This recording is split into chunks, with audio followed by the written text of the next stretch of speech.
puja dan puji syukur kita kehadiran Allah Subhanahu wa taala karena pada kesempatan kali ini kita bisa berkumpul dalam acara diskriminasi budaya positif dengan narasumber Ibu Sri SPD yang bertepatan dengan hari Senin 18 Oktober 2023 atau 3 Rabiul Awal 1455 Hijriah.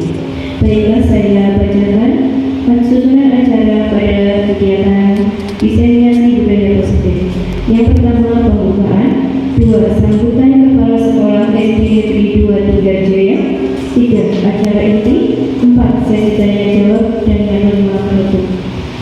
Untuk membuka acara diseminasi budaya positif pada kegiatan hari ini, marilah kita membaca basmalah bersama-sama.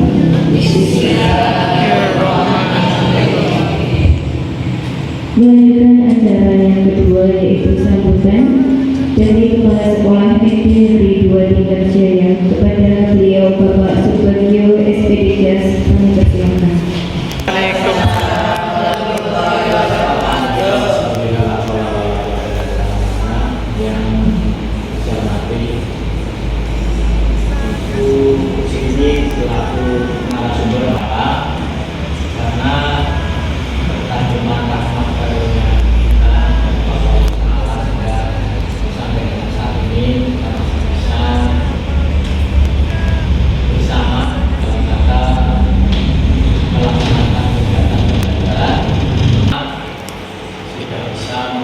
kegiatan atau program dari pemerintah yang sekarang lagi dijalankan, yaitu di Pemda. Itulah saya sampaikan pada rekan-rekan yang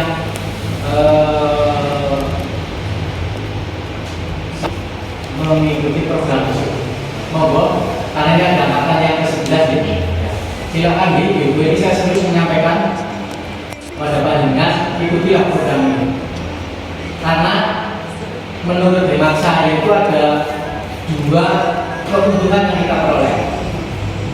Yang pertama, setidaknya adalah kita kuliah gratis. Karena ini bulan dibiayai negara, jadi kita tidak usah registrasi di kampus-kampus, ya kan, harus mengeluarkan kursus untuk mengikuti kuliah. Tapi ini hanya ujungnya begini. Itu satu. Yang penting adalah kita memperoleh ilmu. Itu keuntungan yang pertama. Keuntungan yang kedua adalah berkaitan juga dengan karir kita. Kalau era sekarang ini khususnya di jenjang dunia pendidikan, bahwa untuk kenaikan karir atau promosi yang dulu dari kepala sekolah dari nama yang kita itu harus melalui tahapan guru. Jadi sekali lagi pada kesempatan yang baik ini saya sampaikan kepada teman-teman yang sampai itu mau rame-rame bersemangat untuk mengikuti program ini dengan sebaik-baiknya. Barangkali itu yang bisa sampaikan pada kesempatan yang baik ini.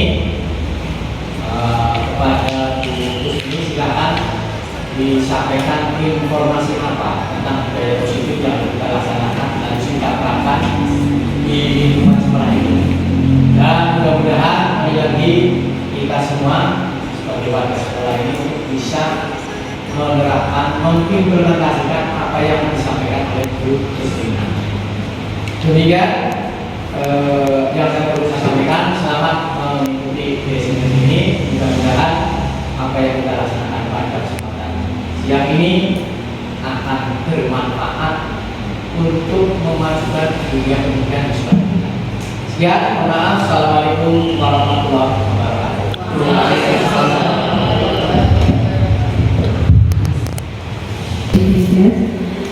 Melanjutkan acara yang ketiga, yaitu pengisian dari Ibu Sri SPD. Kepada beliau kami persilakan. Bismillahirrahmanirrahim. Assalamualaikum warahmatullahi wabarakatuh. Terima kasih kepada pembawa acara yang saya hormati Bapak Kepala Sekolah SD Negeri 2 Tinggarjaya, yang saya hormati dan saya banggakan teman-teman dari dua Linggarjaya. Yang pertama, saya ucapkan terima kasih atas kehadirannya pada siang hari ini dan terima kasih kepada Bapak atas segala sambutan tadi, luar biasa atas dukungannya untuk saya. Kemudian betul kata Bapak, untuk yang lain silahkan mulai menyusul karena informasi yang saya dapatkan kemarin dari pengajar praktek untuk modul terakhir 1.4 itu untuk angkatan 11, 12 itu kita rekrutnya 12.000 guru. Kemudian nanti angkatan yang terakhir itu 13 itu lebih banyak lagi Bapak, itu 105.000 guru. Nah itu lebih banyak lagi, luar biasa. Dan kita mencoba, kita mendaftar, apalagi yang belum PPG, terpanggil PPG itu kesempatan luar biasa banyak, karena nanti kalau yang sudah guru penggerak lulus itu nggak usah pendidikan, tinggal tes UK sama UP-nya saja, kalau UP-nya saja. Itu kesempatan luar biasa lah. Jangan kita asumsinya guru penggerak itu hanya untuk kepala sekolah saja, tapi banyak yang ilmu yang kita dapatkan. Kemudian untuk hari ini, selain untuk tugas saya untuk terakhir di modul 1.4 budaya positif, itu memang saya harus menyampaikan apa yang ilmu saya yang saya dapatkan kepada teman-teman, dan nanti endingnya tujuannya teman-teman bisa mempraktekkan budaya positif di sekolah kita agar tujuan pendidikan terutama secara umum itu dapat tercapai. Untuk materi siang hari ini itu nanti ada 5. Yang pertama disiplin positif dan nilai-nilai kebajikan universal. Kemudian yang kedua teori motivasi hukuman dan penghargaan. Yang ketiga tentang keyakinan kelas. Yang keempat tentang kebutuhan dasar. Yang kelima tentang posisi kontrol, dan terakhir adalah segitiga restitusi. Nah, dari keenam ini, Bapak Ibu yang di telinga kita tidak asing itu yang bagian mana? Coba yang tidak asing kita sering melakukan, tapi kita nggak tahu apa sih itu, gitu kan? Itu bagian mana coba dari keenam itu? Ada yang mau tunjuk jari? Tunjuk tangan. Ya Pak Lukas, bagian mana? Oke, teori motivasi hukuman dan penghargaan itu sudah mengenal, sudah mulai mendengar. Oke, ada yang lain yang beda? Guru yang lain? Ada teman-teman kita ada yang pernah keyakinan kelas? Apakah sudah? Ya, itu saya melihat teman-teman di masing-masing kelas itu sudah mulai membuat keyakinan kelas. Nah, nanti di sini kita sharing keyakinan kelas itu apa, terus kemudian tahapannya seperti apa, biar nanti kita sharing bersama. Itu jadi nanti kita urut satu budaya positif kali ini satu rangkaian dengan tujuan nanti kita bisa membuat peserta didik itu dalam suatu kasus atau masalah yang namanya di sekolah itu tidak lepas dari kasus atau masalah. Nah itu penanganannya yang betul itu seperti apa, itu endingnya kan seperti itu. Jadi nanti kita akan tahu kita posisi kita saat mengontrol anak itu di mana, terus yang betul itu harus bagaimana, kemudian solusinya harus bagaimana. Nanti kita akan mengetahuinya. Cuma di awal kita harus tahu dulu apa itu disiplin positif, apa itu nilai-nilai kebajikan universal. Monggo silakan. Yang pertama, disiplin positif dan nilai-nilai kebajikan universal. Makna disiplin di sini, disiplin kan biasanya kita itu kata-katanya taat, ya. Terus kemudian apa Bu Sari? Patuh. Nah, disiplin di sini itu adalah belajar mengontrol diri dengan menggali potensi kita agar tercapai tujuan mulia, yaitu sesuatu menjadi seseorang yang kita inginkan berdasarkan nilai-nilai yang kita hargai. Itu yang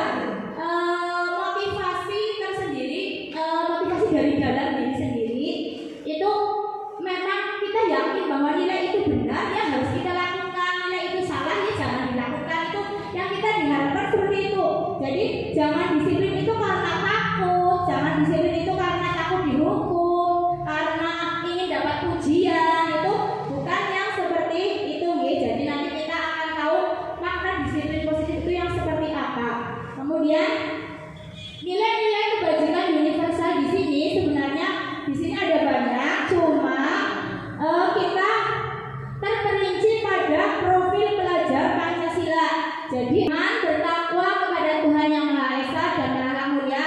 Kemudian yang kedua mandiri, 3 bernalar kritis, 4 berkebinekaan global, 5 bergotong royong dan kreatif. Nah, oke, kemudian dari disiplin positif dan nilai-nilai kebajikan kita mengenal teori motivasi. Ini yang tadi Pak Lukas katanya sudah tidak asing lagi. Teori motivasi, hukuman dan penghargaan. Nah, seseorang melakukan sesuatu itu ada motivasinya, ada apanya namanya? Motivasi itu dorongan ya.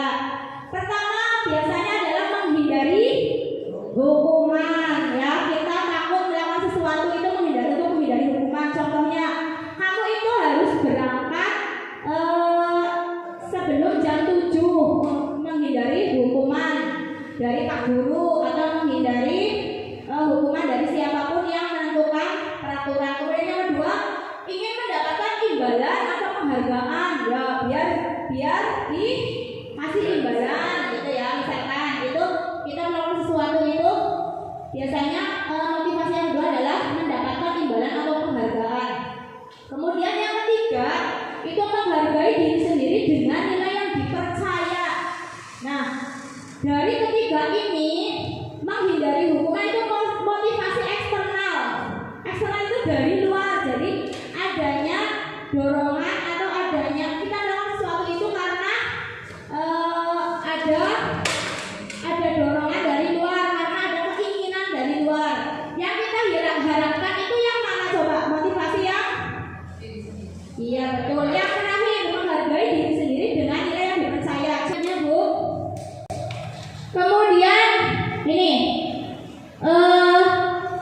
dari sini tadi dihukum. Nah ini yang sebenarnya sama mindset saya sebelum saya mempelajari modul ini. Saya itu kemarin saja pada saat laksar itu saya salah satu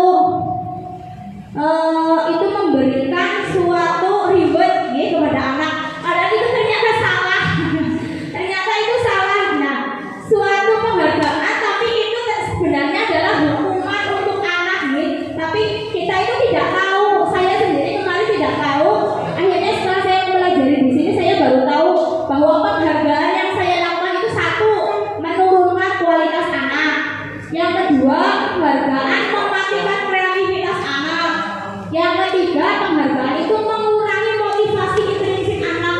Maksudnya ini, contohnya anak-anak siapa yang hanya bisa apa ini nanti guru berikan ini. Nah, itu kan berarti guru itu memberikan iming-iming memberikan motivasi anak itu karena ada sesuatu itu yang sebenarnya nggak boleh, salah itu itu yang kemarin saya baru tahu ternyata itu salah dan nggak boleh kita lakukan. Karena apa? Itu dapat menurunkan kualitas itu dapat terus kemudian mematikan kreativitas. Jadi anak itu ya berharap terus kalau guru tidak seperti itu lah bersihlah guru orang. Nah itu nanti akan seperti itu Jadi kemarin saya juga itu baru tahu ternyata salah begitu. Kemudian mengurangi motivasi intrinsik. Nah dari dalam sendiri itu terkurangi dengan itu karena ada faktor eksternal, ada faktor X yang akan diberikan oleh bu guru. Jadi dia itu menuruti dia semangat itu yang tidak boleh. Jadi kita tahu. Nah yang boleh itu seperti apa? Ini apresiasi kebajikan yang boleh. Contohnya ini yang ada kecil ya, hal-hal kecil tapi kita kurang memberikan apresiasi. Contoh, misalkan ada anak yang memungut sampah atau kertas di lantai, itu harusnya kita memberikan itu kan nilai kebajikannya rasa tanggung jawab anak. Itu harusnya kita memberikan apa? Terima kasih, luar biasa, kamu sudah ambil sampah itu, kamu sudah tanggung jawab, kamu sudah ini, harusnya seperti itu. Jadi pujian-pujian kecil itu malah yang dianjurkan, jadi bukan sesuatu iming-iming yang akan diberikan ke anak itu salah sebenarnya. Itu kemudian ada saat membantu teman. Nah ini itu kan nilai kebajikannya adalah kepedulian.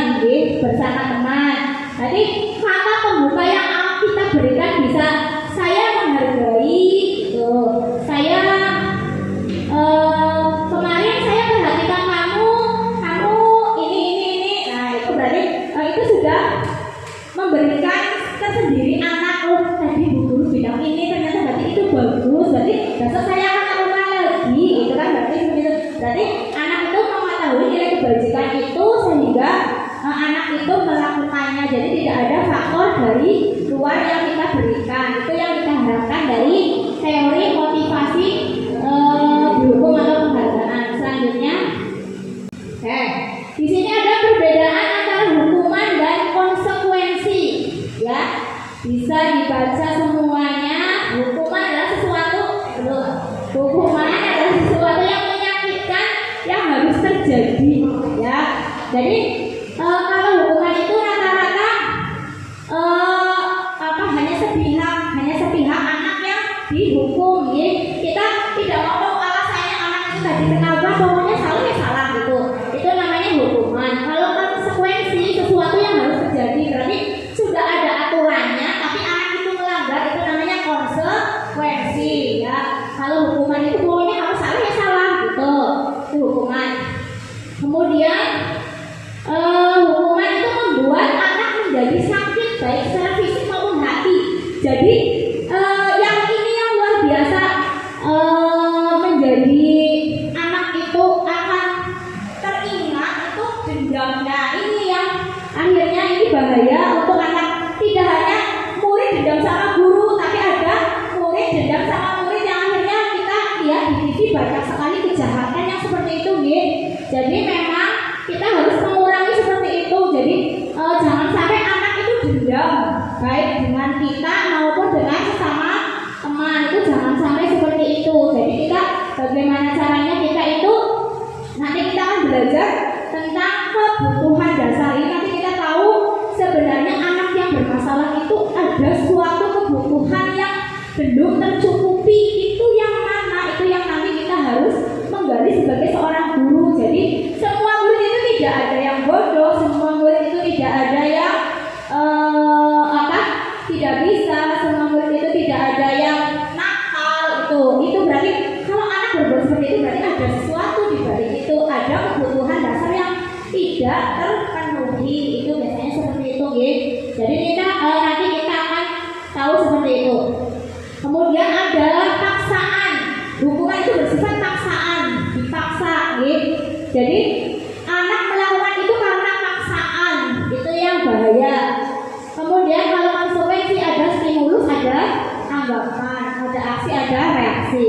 Kemudian hukuman itu bersifat mendorong anak untuk menyakiti diri sendiri. Nah, ya menyakiti diri sendiri. Kemudian konsekuensi itu mendorong anak agar mudah menyesuaikan diri. Itu salah satu perbedaannya. Lanjut, Bu. Oke, setelah tadi mengetahui, coba di sini ada tindakan guru. Ada 7 kalau nggak salah.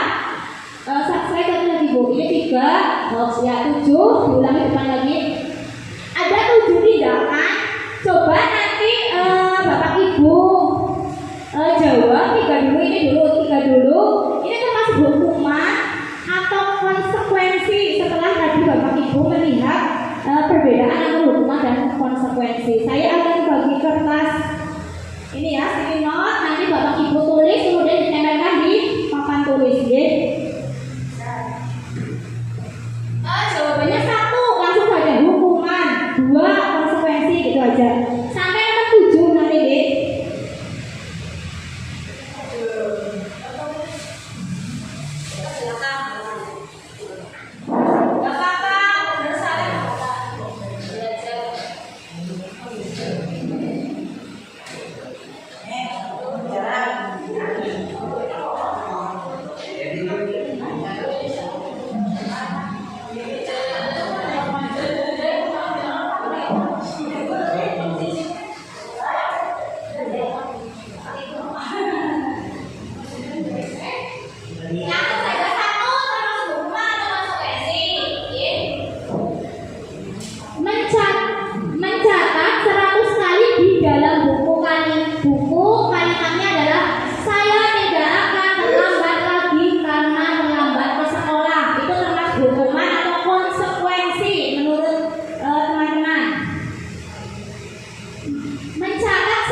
Boleh berdiskusi, silakan.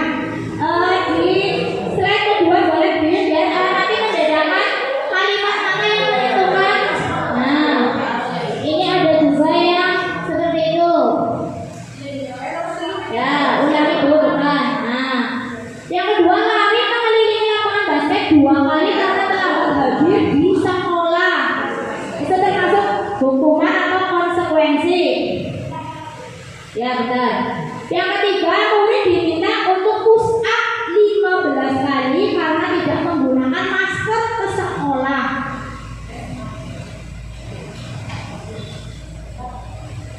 Sudah? Nomor 4, menggantikan kertas tugas teman yang telah dicoret-coret. Nah, setelah melakukan, suruh menggantikan kertas tugas teman yang telah dicoret-coret. Nah, nomor 5, membersihkan tumpahan air di meja tulis karena tersenggol pada saat belajar. Kayak dulu Borko misalnya nyenggol gelas. Nah, itu suruh membersihkan, berarti itu termasuk hukuman atau konsekuensi. Nah,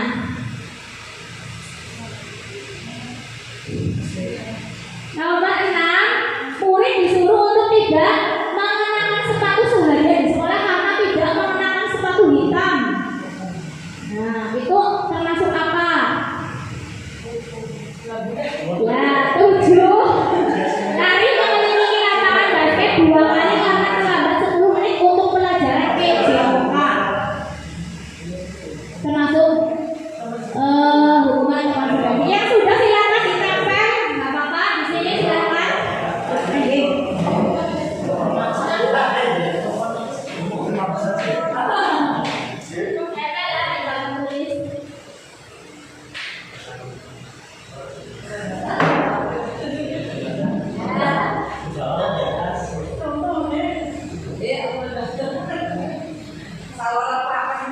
Iya betul.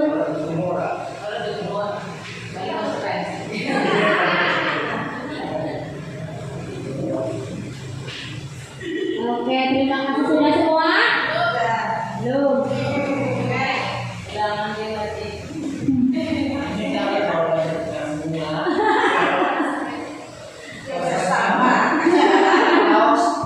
Ikutnya apa?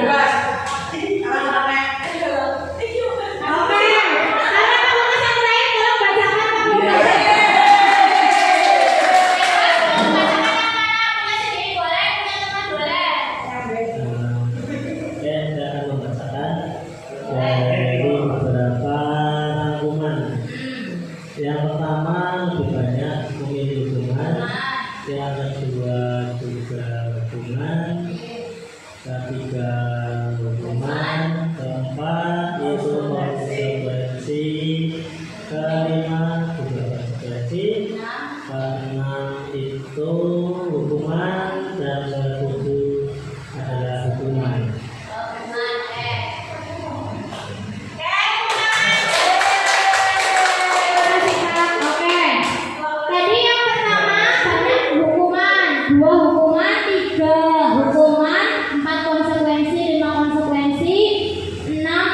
Hukuman 7 hukuman seperti itu. Oke, coba jawabannya Bu Yuyun. Oke. Nomor 2 hukuman, nomor 3 hukuman belum. Nomor 4 konsekuensi karena di situ apa? Telah melakukan coret-coret dulu, baru dia itu konsekuensinya harus mengganti kertas tugas. Itu bedanya hukuman dan konsekuensi. Kemudian ini juga sama, setelah menumpahkan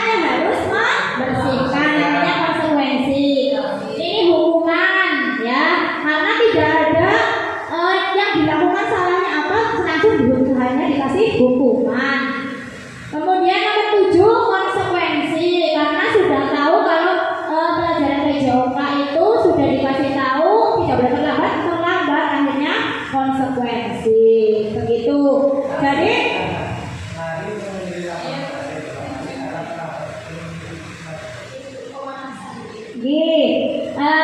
ini karena yang lain temannya sudah pemanasan lari, ini kan baru datang, jadi suruh melakukan kerjasama yaitu lari, jadi seperti itu. Jadi itu termasuk konsekuensi.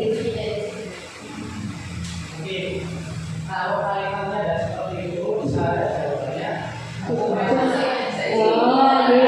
karena lari melakukan basket bola karena terlambat.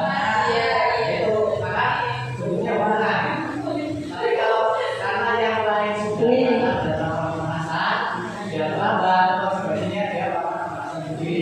Kami koreksi deh. Saya tidak tahu benar salah.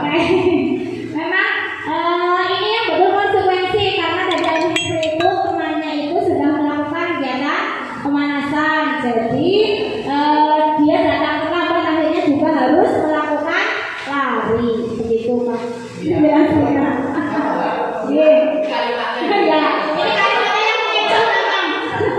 menurut saya kalau itu Iya. hukuman karena di kalimatnya benar. Oke. Terima kasih luar biasa. Ternyata banyak yang tapi ada yang betul ini yang terakhir konsekuensi punya tapi tidak ada namanya jadi saya tidak merasakan. Nanti yang tadi ada namanya ya tolong ya yang ini itu betul semua luar biasa. Beri tepuk tangan untuk kita semua. Oke, berarti pemahamannya sudah luar biasa. Oke, sebelum dilanjutkan ya berikutnya kita ice breaking dulu. Berdiri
tepatnya itu berarti nilai kebajikannya tanggung jawab. Bukan. Peraturan selalu membalikan buku tempatnya itu yang kelasnya bertanggung jawab. Boleh. Kemudian dilarang mengganggu orang lain. Keyakinan kelasnya adalah menghormati orang lain. Kemudian hadir ke sekolah 5 menit sebelum pembelajaran dimulai. Keyakinan kelasnya berkomitmen. Komitmen. Kemudian lagi dilarang melakukan kekerasan. Itu berarti jaga ketertiban. Kemudian dilarang menggunakan narkoba. Berarti kesehatan ya. Kemudian bergantian atau menunggu giliran. Itu berarti nilai keyakinan kelasnya berarti bersabar nih. Kemudian menggunakan masker itu keyakinan kelasnya keselamatan atau kesehatan juga ya. Kemudian yang terakhir jangan berlari di kelas atau koridor, itu keamanan. Terima kasih.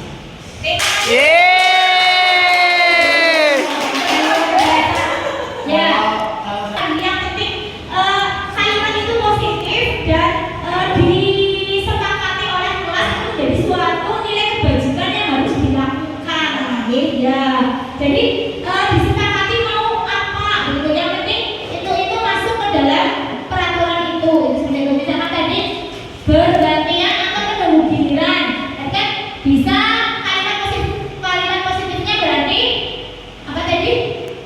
Bergantian atau menunggu berarti kan berarti ya tertib. Terus kemudian antri. Kemudian di sini ada yang di sini bersabar karena antri harus sabar. Terus seperti itu. Jadi maksudnya nilai keyakinannya atau kalimat positifnya itu tergantung kesepakatan kelas masing-masing. Terus kemudian untuk keyakinan itu tidak boleh banyak-banyak. Yang misalkan tadi ini nilai kesehatan itu mencakup.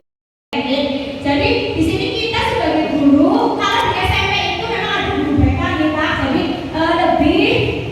lebih apa?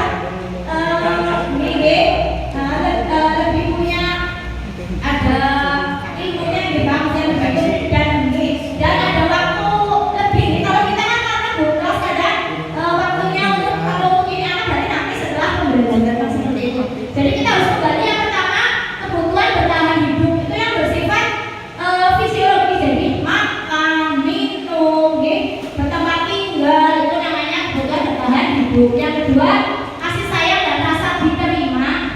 Kemudian kebebasan, kesenangan dan penguasaan.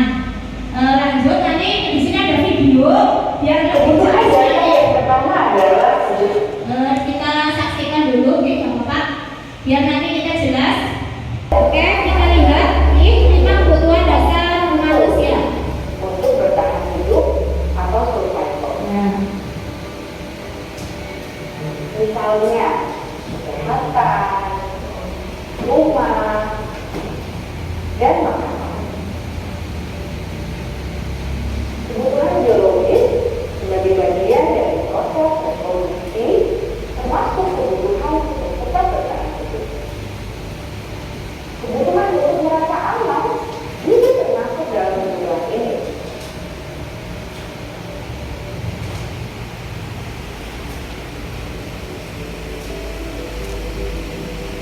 Agar murid dapat belajar dengan baik, kebutuhan mereka akan rasa aman, pangan, sandang, dan papan harus terpenuhi. Bagaimana mungkin mereka dapat belajar dengan baik bila mereka datang ke sekolah dengan perut yang lapar atau bila rumah mereka berjiran?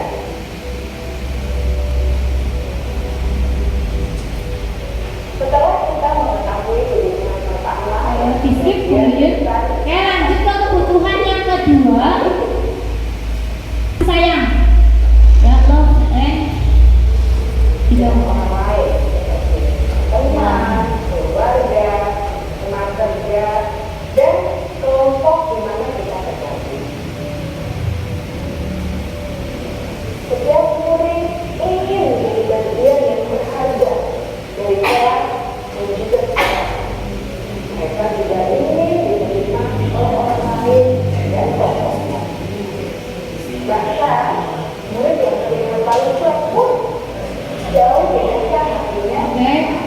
Diberikan dulu Buyut.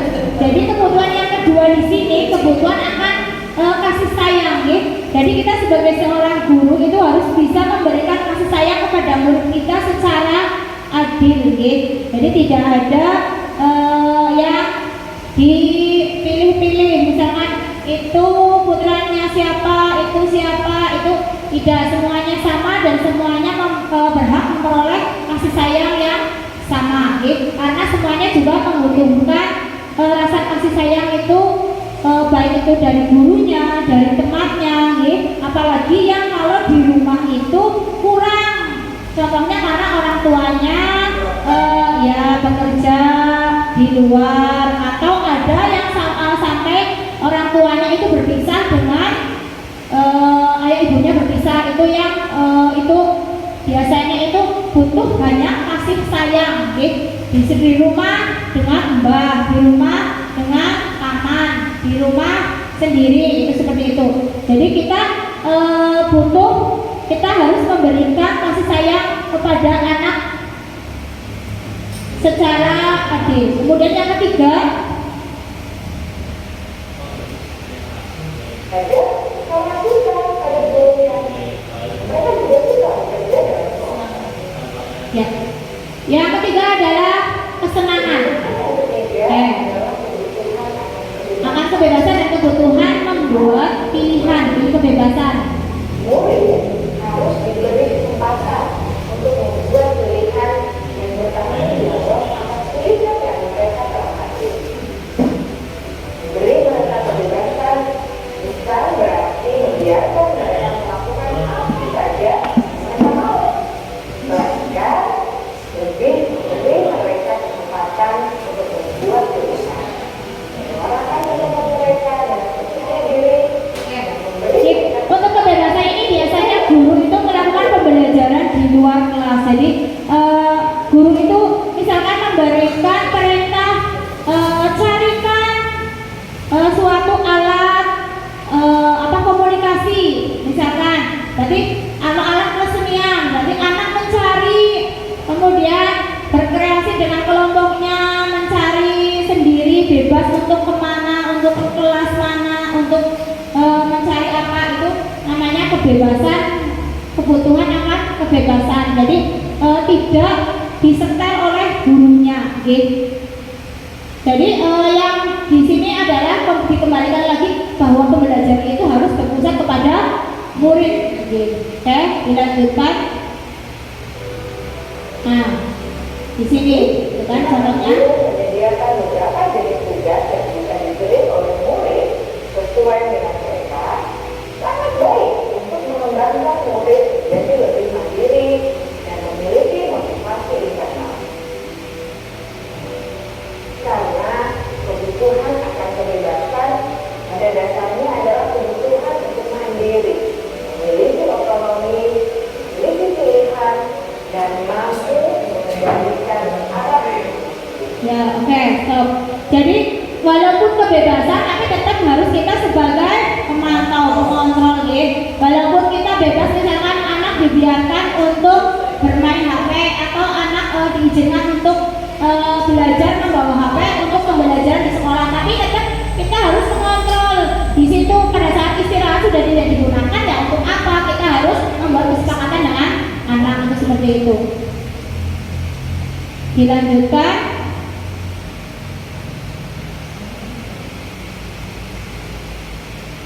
Guru, jangan ragu-ragu untuk melakukan kegiatan yang menyenangkan dalam kelas. Murid-murid dengan kebutuhan dasar kesenangan yang tinggi ingin menikmati apa yang mereka lakukan. Mereka juga konsentrasi tinggi saat mengerjakan hal-hal yang disenangi. Oke, yang terakhir adalah kebutuhan akan kesenangan. Oke, dilihat, kemudian dilanjutkan saja, Pak. Maka sebaiknya diberi kesempatan untuk membuat keputusan tentang hal-hal yang penting. Ini video untuk lebih jelasnya tadi untuk menggambarkan 5 kebutuhan dasar dasar manusia. Dilanjutkan ini berikutnya nanti 5 posisi kontrol ya sebagai penghukum, pembuat rasa bersalah, teman, pemantau dan manajer. Tadi sudah bulan yang ini udah belum? Tahu? Tadi belum ini dulu. Oke. 5 posisi kontrol itu sebagai penghukum, pembuat rasa bersalah, teman, pemantau dan manajer. Sebagai penghukum di sini guru itu biasanya menghardit, menyakiti, galak, kemudian kata-katanya kasar, itu ciri-cirinya. Kemudian pembuat rasa bersalah itu ada perasaan membuat anak itu bersalah dengan gurunya. Tolong ini ya, itu misalkan apa kamu gak kasihan, itu berarti membuat rasa bersalah anak itu terhadap gurunya. Kemudian sebagai teman, pemantau dan manajer. Dari 5 posisi kontrol ini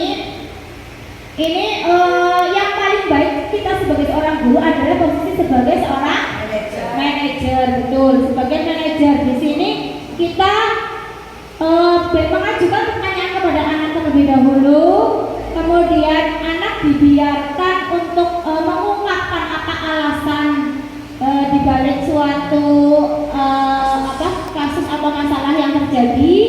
Kemudian anak setelah itu adalah ditanyakan keyakinan apa yang sudah dia langgar, keyakinan apa yang seharusnya dia lakukan, itu seperti itu. Kemudian dibantu untuk mencari solusi dari masalah tersebut yang akhirnya nanti kita endingnya adalah ke segitiga restitusi.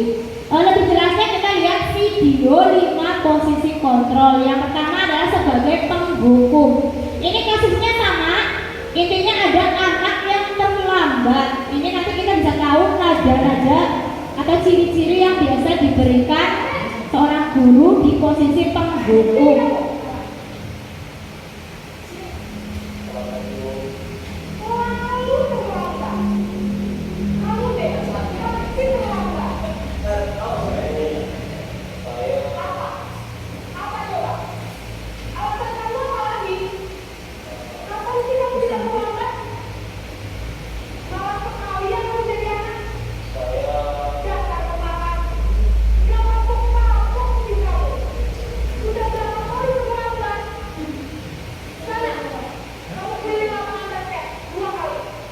Nadanya keras ya, kemudian maunya tidak menerima alasan apapun. Kemudian kalau anak memberikan jawaban itu malah ditambah hukuman lagi, itu sebagai penghukum.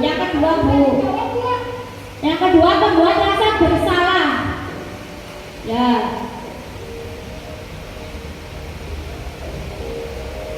Nada bicaranya lebih halus dari penghukum.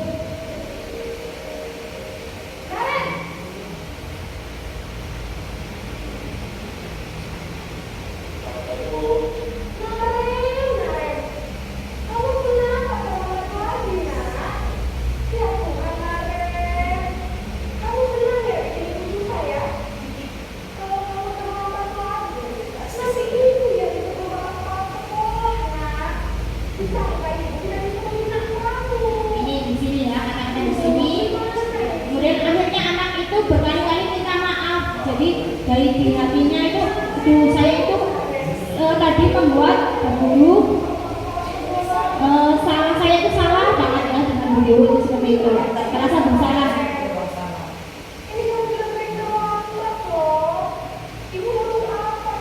Kemudian dilanjutkan yang ketiga, posisi sebagai teman.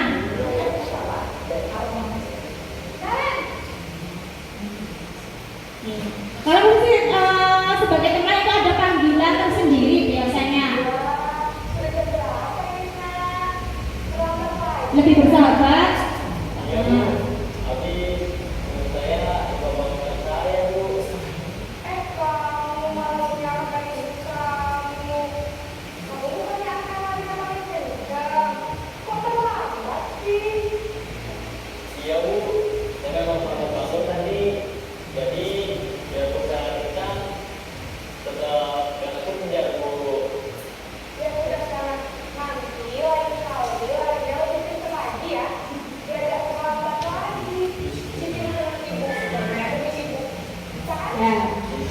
berbuat senang ibu demi ibu. Nah itu kata-katanya ya. Itu sebagai teman. Kemudian yang keempat sebagai pemantau. Sebagai pemantau di sini guru ada aturannya, sudah mengetahui aturannya, memberitahu aturannya, kemudian memberitahu konsekuensinya yang harus dilakukan karena melanggar peraturan tersebut. Itu sebagai pemantau.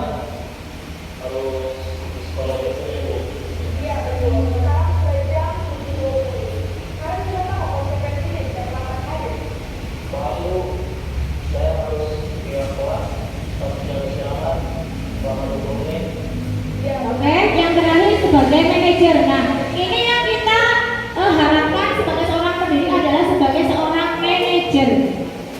Oke, kita perhatikan.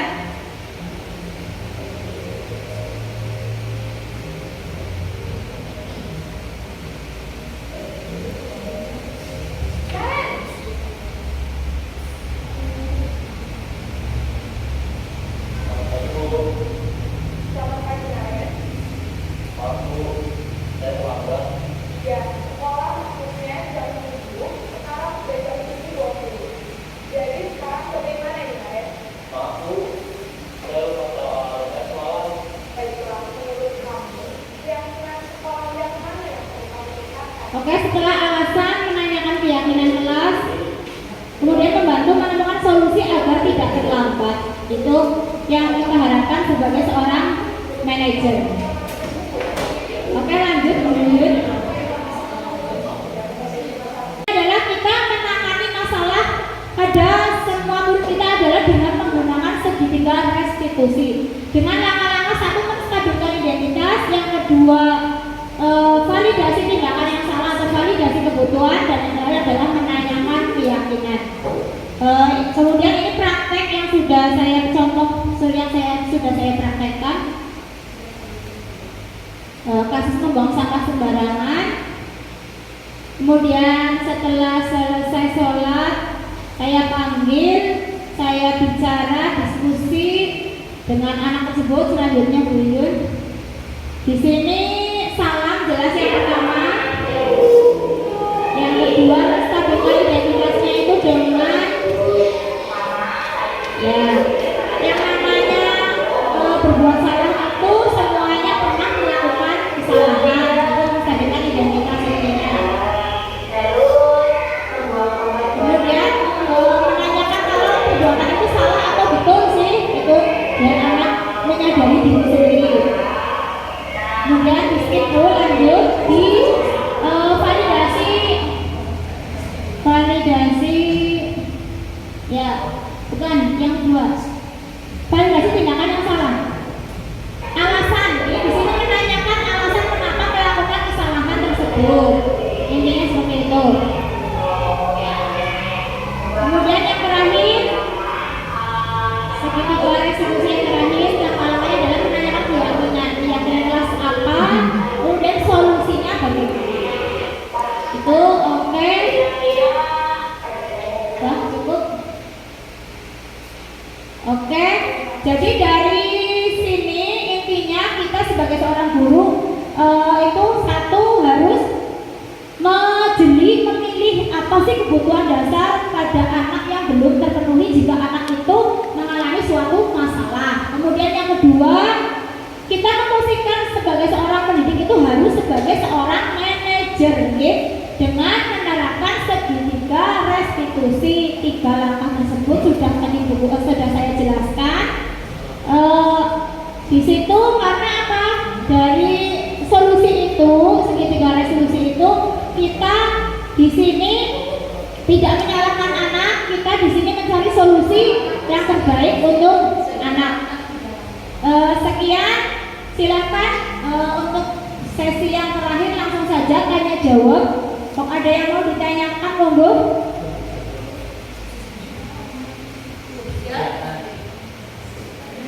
Oke. Bertanya teman-teman terkait dengan ini? Oh ya, Bu Santi silakan. Terima kasih sebelumnya. Assalamualaikum warahmatullahi wabarakatuh. Waalaikumsalam warahmatullahi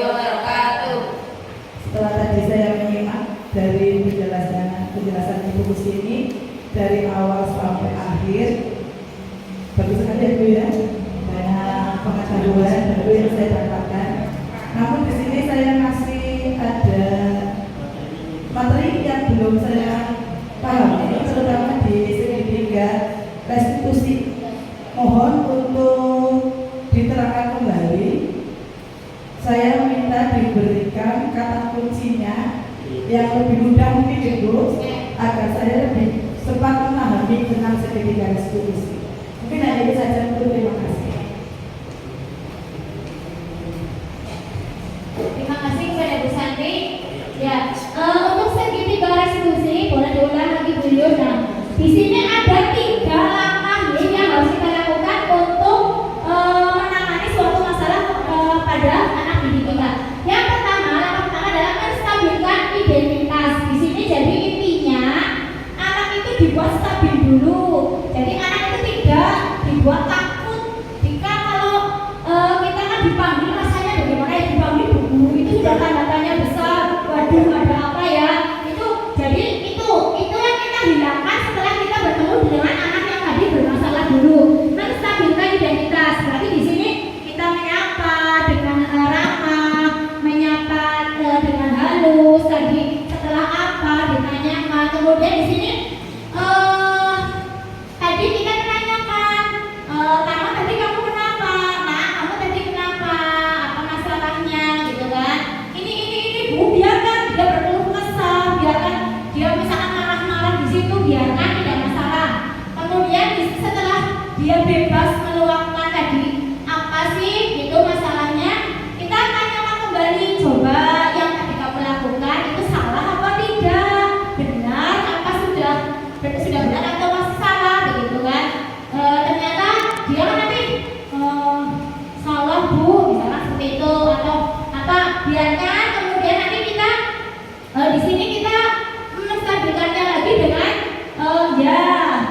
tadi salah, tapi sebenarnya sama Bu, semua orang itu pernah melakukan kesalahan, termasuk Bu Guru. Ya, jadi di sini jadi kayak menjadi teman terlebih dahulu. Jadi sama-sama kita pernah melakukan kesalahan, gitu, seperti itu dulu. Biar anak tidak takut untuk selanjutnya kita tanyakan di tahap yang kedua, validasi tindakan yang salah atau validasi kebutuhan anak. Di situ adalah menanyakan alasan mengapa melakukan tersebut. Jadi oke, tadi sudah bahwa perbuatan itu salah. Coba alasannya sebenarnya itu kamu melakukan seperti itu kenapa? Coba ceritakan itu seperti itu. Lalu buat alasan, menanyakan alasannya, silakan bercerita macam-macam, ya. Kemudian setelah bercerita macam-macam, di langkah ketiga menanyakan keyakinan. Nah, jadi urutan tadi memang kita harus membuat keyakinan kelas dulu. Jadi nanti jika ada suatu masalah, nah kita bisa dikembalikan lagi di sini, ditanyakan, coba keyakinan kelas tentang ini, tentang kamu ini, masalah kamu itu apa, yang mana? Biarkan berpikir dulu, nggak apa-apa, biarkan. Kalau misalkan ada kesalahan sedikit kita betulkan yang ini, begitu seperti itu. Itu keyakinan kelasnya, biar anak yakin dulu yang mana, kemudian setelah yang mana itu, kemudian berarti kamu sudah kamu meyakini bahwa itu salah, itu melanggar keyakinan kelas yang ini.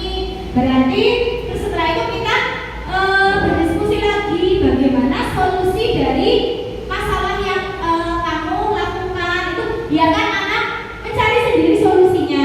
Nanti kalau misalnya belum menemukan, kita bantu. Apa seperti ini ya, Nah, setuju atau tidak? Itu seperti itu. Jadi anak-anak kan belum tentu semuanya bisa ngomong, ya, bisa apa, kita bantu, kita bantu ngomong di awal begitu, ya.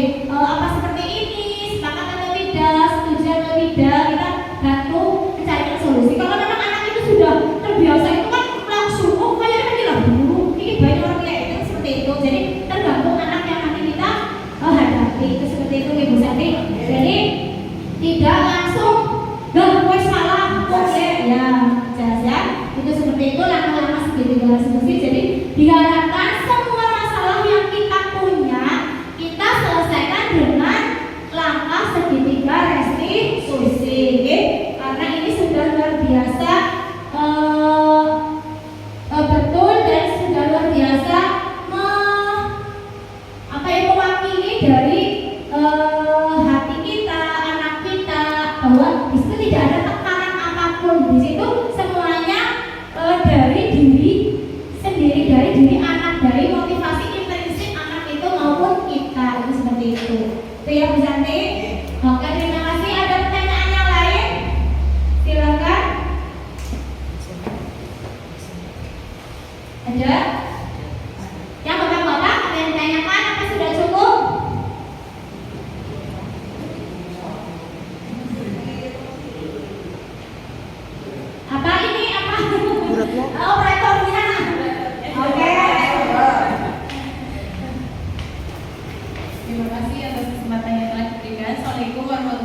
sudah merokok, itu anak-anak sudah seperti itu nggak masalah. Tapi kalau misalnya pas bawah, waktu lupa atau apa dikasih penjelasan bawah juga nggak apa. Yang penting kalimat itu adalah kalimat yang positif, bukan negatif.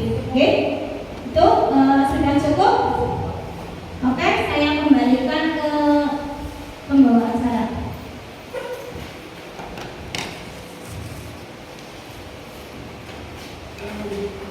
Alhamdulillah acara sudah kita lalui. Banyak sekali ilmu yang kita dapat dari kegiatan diseminasi budaya positif yang disampaikan oleh Ibu Sri SPD. Mudah-mudahan kegiatan ini bisa menambah hasanah keilmuan kita sebagai seorang pendidik. Saya selaku pembawa acara mohon maaf apabila di dalam penyampaian atau memandu acara pada kesempatan kali ini banyak kesalahan. Sampai kita pada acara tutup, marilah kita tutup acara diseminasi budaya positif hari Rabu 18 Oktober 2023 dengan bacaan hamdalah bersama-sama. Alhamdulillahirabbil alamin.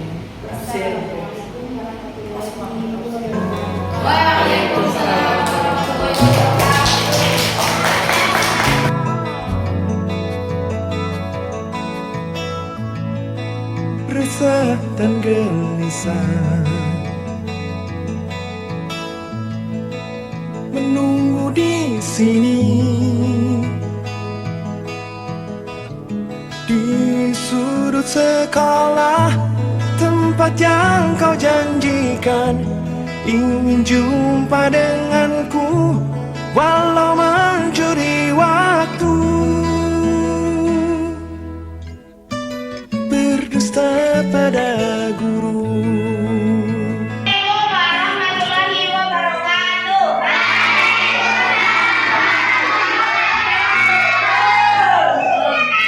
Sekarang sudah jam siang, Bu Guru akan menyambut dengan semangat pagi. Semangat pagi.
Saling menghargai.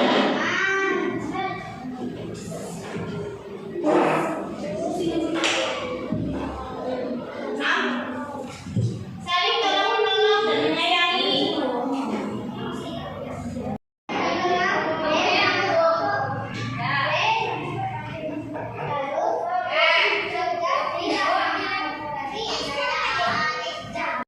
Jam olahraga. Coba. 1. Ya tadi 1 berarti bertanggung jawab. Tadi 1 tanggung jawab ya. Disiplin. Tanggung jawab. Iwop.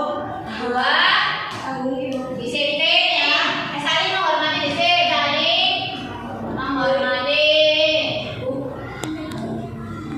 Menyayangi.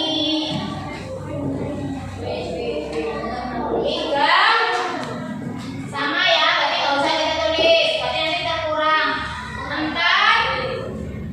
4 di sini ada yang menjawab disiplin. Ya, disiplin paling banyak. Disiplin, tanggung jawab sama udah di atas. 4 disiplin, tanggung jawab. Iya, disiplin keputusan. Ya. Tampak dan tidak tampak.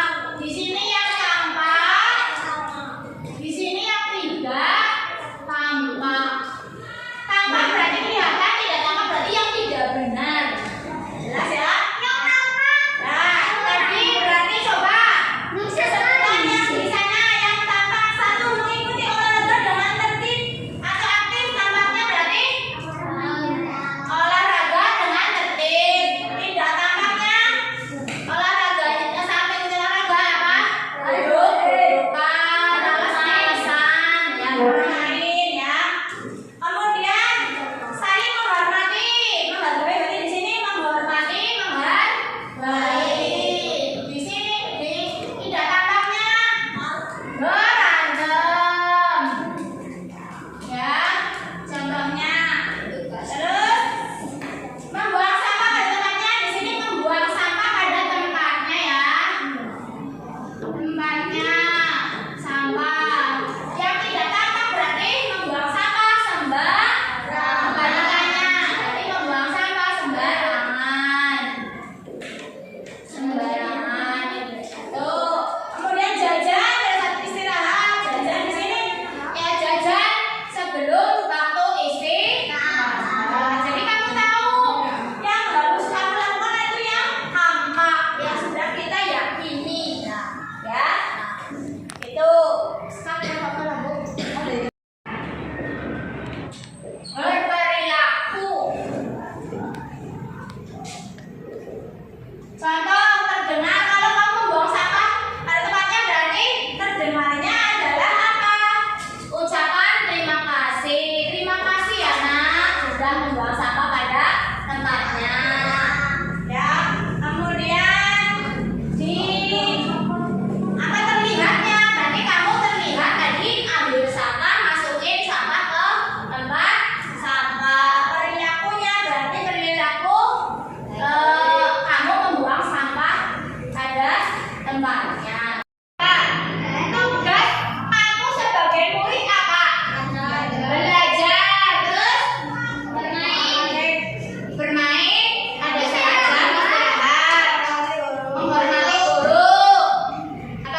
ulang.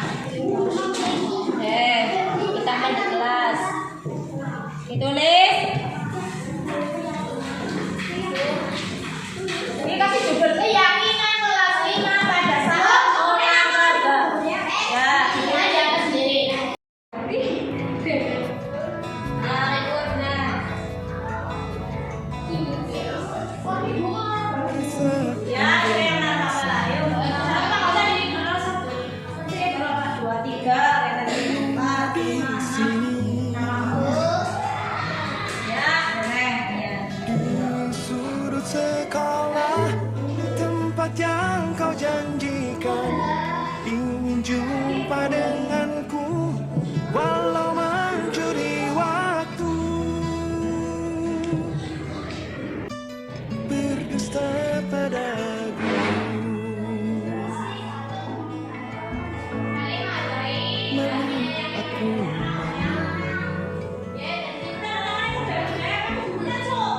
Pada semut merah yang berbaris di dinding, menatap curiga, seakan penuh tanya, sedang apa di sini, menanti pacar jawabku.